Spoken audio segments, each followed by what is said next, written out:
Welcome back on knowing how investing in yourself actually look like. Like I mentioned in my first video, it isn't one grand gesture, though grand gestures can help. It's a portfolio of daily choices. Let's look at choice number one, knowledge. Read, take courses, listen to diverse perspectives, and practice what you learn. Knowledge is the seed, practice is the soil. Let's look at skills. Identify one or two core skills that move you toward your goal and double down on them. Learn from mentors, seek feedbacks, and apply what you learn in real situations. Another choice is health. In health, you look at sleep, nourishment, movement. Your body is the base camp for every other achievement. If you're tired or sick, nothing else lands as well. We look at mindset and habits. That's cultivate clarity, discipline, and resilience. The routines you repeat in private become the outcomes you show in public. In relationship choices, invest in mentors, peers, and a community that stretches you.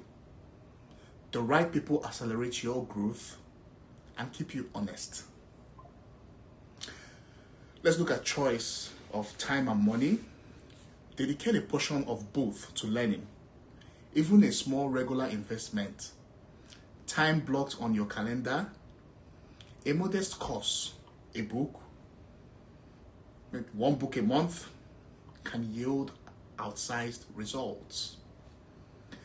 I know the objections that rise up, like, I'm too busy, you say. I don't have the money. I've tried before.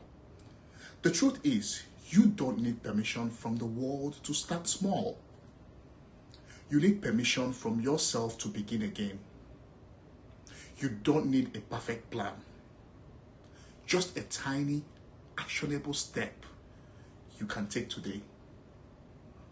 Start with costs. Start with what costs you almost nothing. A free course, a 15-minute morning reading habit, a 10-minute reflection at the end of the day. You can scale as you go. Here is a practical way to structure your next 90 days. First, define your 3 outcomes. What are 3 meaningful results you want to realize in 90 days? Write them down in concrete terms. Secondly, audit your time and energy. Where are you leaking time or draining your energy? Reclaim a chunk for learning and practice. Thirdly, pick 1 to 2 skills to develop. Fourthly, turn it into tiny daily rituals. The magic isn't in one heroic act. It's in what you do consistently. Decide on one small, doable daily practice that moves you towards your 1 to 2 skills. If you want to learn a new software, commit to 15 minutes of hands-on practice every weekday. If you're aiming to read more broadly, block 20 minutes for a chapter each evening. Make it non-negotiable, like brushing your teeth. In 30 days, you will notice the difference. In 90 days, you'll feel the transformation. The 5th point, create a learning budget, not a barrier. You don't need to empty your wallet to invest in yourself. You might allocate a modest amount each month for books, courses, or a workshop.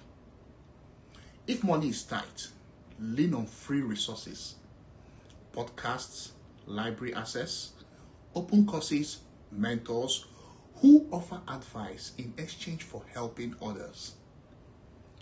The point is to treat learning as a recurring expense, not a rare luxury.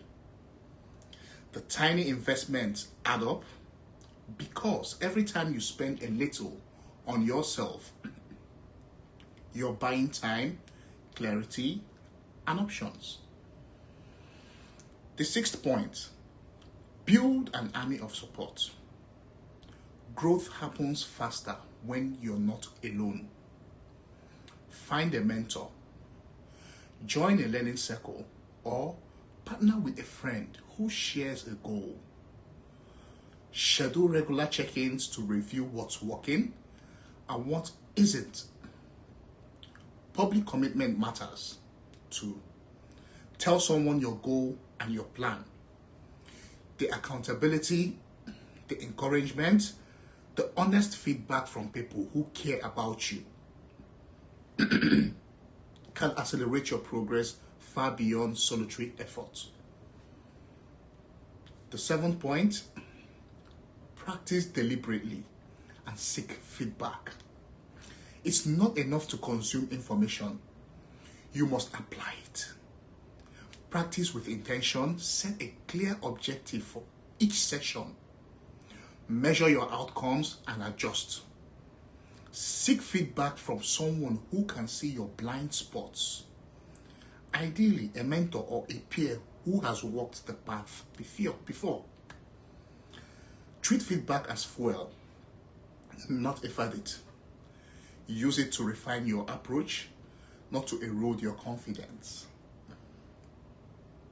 The eighth point, measure progress, not perfection. Track direction more than speed. A simple weekly check-in. What did I learn? What did I practice? What surprised me? Where did I fall short and what did I do differently? Or what will I do differently next time? Your metrics should reflect real growth, improved skills, greater clarity, more confident decisions. Not just a number on a dashboard. Remember, compounding means the small, steady gains accumulate into something expansive over time. The ninth point, expect setbacks and keep moving forward. The road to investing in yourself isn't a straight line. There will be days when motivation dips, when life gets loud, when you stumble. That's not a sign to stop. It's data. Recommit to the next tiny step. The person who keeps showing up wins the long game. The goal isn't to be perfect. It's to be persistent. Lastly, the 10th point. Let the habit ripple outward. When you invest in yourself, you become a more capable friend, partner, colleague, and citizen. You model positivity for others. You share what you learn, you mentor, you teach, you contribute. See you in the next video.